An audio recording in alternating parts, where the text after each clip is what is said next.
अस्सलाम वालेकुम वीवर्स, मैं वाजिद अली हुसैनी। मैं ਪੁੱਛਣਾ ਚਾਹੁੰਦਾ ਵਾਂ ਕਿ क्या ਉਹ ਪੁਰਾਣਾ ਵੇਲਾ ਠੀਕ ਸੀ ਜਦੋਂ ਹੱਥਾਂ ਦੇ ਨਾਲ ਵਾਢੀਆਂ ਕਰਨੀਆਂ ਕਣਕਾਂ ਦੀਆਂ ਮੁੰਜੀ ਦੀਆਂ ਔਰ ਮੁੰਜੀ ਫੰਡਣੀ। ਅੱਜ ਕੱਲ੍ਹ ਤੇ ਹਾਰਵੈਸਟਰ ਆ ਗਏ ਨੇ ਔਰ ਕੱਚੀਆਂ ਰਾਹਾਂ ਦੇ ਉੱਤੇ ਰੇਸਾਂ ਲਾਉਣੀਆਂ, ਯਾਰਾਂ ਦੋਸਤਾਂ ਦੇ ਮਿਲ ਕੇ ਰੇਸਾਂ ਲਾਉਣੀਆਂ। ਔਰ ਖਤਾਂ ਦਾ ਦੌਰ ਹੁੰਦਾ ਸੀ। ਕਿਸੇ ਸਾਡੇ ਭਰਾ ਨੇ ਜਾਂ ਪਿਓ ਨੇ ਖਤ ਭੇਜਣਾ ਤੇ ਕੋਈ ਵੀ ਪੜ੍ਹਿਆ ਲਿਖਿਆ ਨਹੀਂ ਸੀ ਹੁੰਦਾ ਪਿੰਡ ਦਾ, ਜਿਹੜਾ ਕੋਈ 5-7 ਪੜ੍ਹਿਆ ਹੋਣਾ ਜਾਂ ਖਾਸ ਕਰ ਡਾਕੀਆ ਹੁੰਦਾ ਸੀ। ਔਰ ਡਾਕੀਏ ਨੂੰ ਘਰ ਦਾ ਫਰਦ ਹੀ ਸਮਝਿਆ ਜਾਂਦਾ ਸੀ।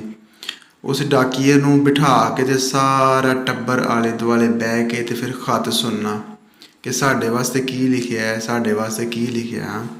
ਉਹ ਫਿਰ ਸੁਣ ਕੇ ਤੇ ਨਾਲੇ ਸਲਾਮ ਦਾ ਜਵਾਬ ਦੇਣਾ, ਜਿਹੜਾ ਸਲਾਮ ਭੇਜਿਆ ਹੁੰਦਾ ਸੀ, ਨਾਲੇ ਦੁਆ ਕਰਨੀ।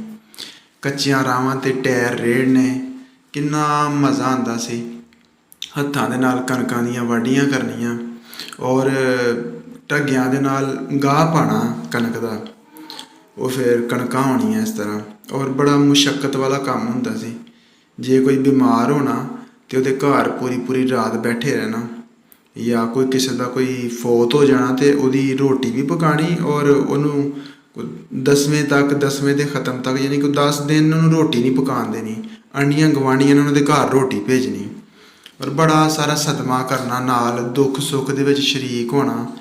ਖੁੱਲ੍ਹੇ ਵਿਹੜੇ ਹੋਣੇ ਸਾਂਝੇ ਔਰ ਵਿਹੜਿਆਂ ਦੇ ਵਿੱਚ ਬੈਠਣਾ, ਸਾਰੇ ਟੱਬਰ ਨੇ ਮਿਲ ਕੇ ਬੈਠਣਾ। ਕਿੰਨਾ ਸੋਹਣਾ ਦੌਰ ਸੀ ਉਹ। ਕਿੰਨੇ ਸੋਹਣੇ ਯਾਰ ਸੱਜਣ ਸਨ ਇੱਕ ਦੂਸਰੇ ਦੇ ਨਾਲ। ਉਹ ਵਕਤ ਐਵੇਂ ਗੁਜ਼ਰ ਗਿਆ ਅੱਖਾਂ ਦੇ ਸਾਹਮਣੇ ਜਿਵੇਂ ਇੱਕ ਖ਼ਾਬ ਸੀ। ਕਿੰਨਾ ਸੋਹਣਾ ਦੌਰ ਸੀ। ਅਗਰ ਕਿਸੇ ਦਾ ਰਾਤ ਨੂੰ ਕੋਈ ਬਿਮਾਰ ਹੋ ਜਾਣਾ ਤੇ ਉਹਨੂੰ ਨਾਲ ਲੈ ਕੇ ਜਾਣਾ, ਮੰਜੀ 'ਤੇ ਪਾ ਲੈਣਾ ਤੇ ਉਹਨੂੰ ਲੈ ਕੇ ਟੁਰ ਪੈਣਾ, ਕਿਉਂਕਿ ਕੱਚੇ ਰਸਤੇ ਸਨ, ਕੋਈ ਸਵਾਰੀ ਐਡੀ ਖਾਸ ਨਹੀਂ ਸੀ। ਜਾਂ ਬੜਾ ਕਰਨਾ ਤੇ ਰੇੜੇ 'ਤੇ ਪਾ ਲੈਣਾ ਉਹਨੂੰ। ਗੱਡਾ ਜੁੜਿਆ ਹੁੰਦਾ ਸੀ, ਅੱਗੇ ਬੈਲ ਜੁੜੇ ਹੁੰਦੇ ਸੀ ਢੱਗੇ, ਅਤੇ ਉਹ ਗੱਡਾ ਬਣਾਇਆ ਹੁੰਦਾ ਸੀ, ਉਹਦੇ 'ਤੇ ਪਾ ਲੈਣਾ। ਫਿਰ ਖਾਸ ਕਰ ਜਿਹੜਾ ਪਿਆਰਾ ਦੌਰ ਸੀ, ਉਹ ਸਾਈਕਲਾਂ 'ਤੇ ਸਕੂਲੇ ਜਾਣ ਵਾਲਾ ਹੁੰਦਾ ਸੀ। ਮਸਜਿਦ ਜਾਣਾ, ਮਦਰਸੇ ਜਾਣਾ ਜਾਂ ਸਕੂਲੇ ਜਾਣਾ ਤੇ ਉਹ ਸਾਈਕਲਾਂ ਦੇ ਉੱਤੇ ਗੱਪਾਂ ਲਾਉਂਦਿਆਂ ਜਾਣਾ ਯਾਰਾਂ ਦੋਸਤਾਂ ਨੇ, ਕੱਚੀਆਂ ਰਾਹਾਂ ਦੇ ਉੱਤੋਂ ਦੀ, ਨਾਲੇ ਗੱਪਸ਼ਪ ਕਰਨੀ ਨਾਲੇ ਸਾਈਕਲ ਚਲਾਉਣਾ। ਉਹ ਵੇਖੋ ਕਿੰਨੀ ਚੰਗੀ ਫਿਟਨੈਸ ਸੀ ਫਿਜ਼ੀਕਲ। ਕਿੰਨਾ ਬੱਚੇ ਜਿਹੜੇ ਸਨ ਕਿੰਨੇ ਫਿੱਟ ਸਨ। ਔਰ ਉਹੀ ਬਾਬੇ ਜਿਨ੍ਹਾਂ ਨੇ ਸਾਈਕਲਾਂ ਚਲਾਈਆਂ ਹੋਣੀਆਂ ਅਜੇ ਤੱਕ ਵੀ ਕਾਇਮ ਨੇ, ਉਹ ਅਜੇ ਵੀ ਸਾਈਕਲਾਂ ਚਲਾਉਂਦੇ ਨੇ। ਉਹ ਕਿੰਨਾ ਸੋਹਣਾ ਦੌਰ ਸੀ, ਕਿੰਨਾ ਪਿਆਰਾ ਦੌਰ ਸੀ।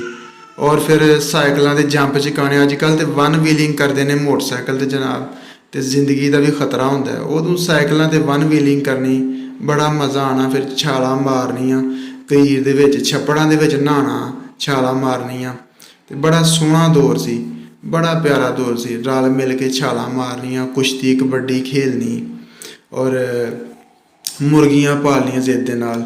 ਵੀਡੀਓ ਕਿਵੇਂ ਦੀ ਲੱਗੀ ਹੈ ਕਮੈਂਟ ਜ਼ਰੂਰ ਕਰਿਓ ਔਰ ਵੀਡੀਓ ਨੂੰ ਲਾਈਕ ਜ਼ਰੂਰ ਕਰਿਓ। ਥੈਂਕ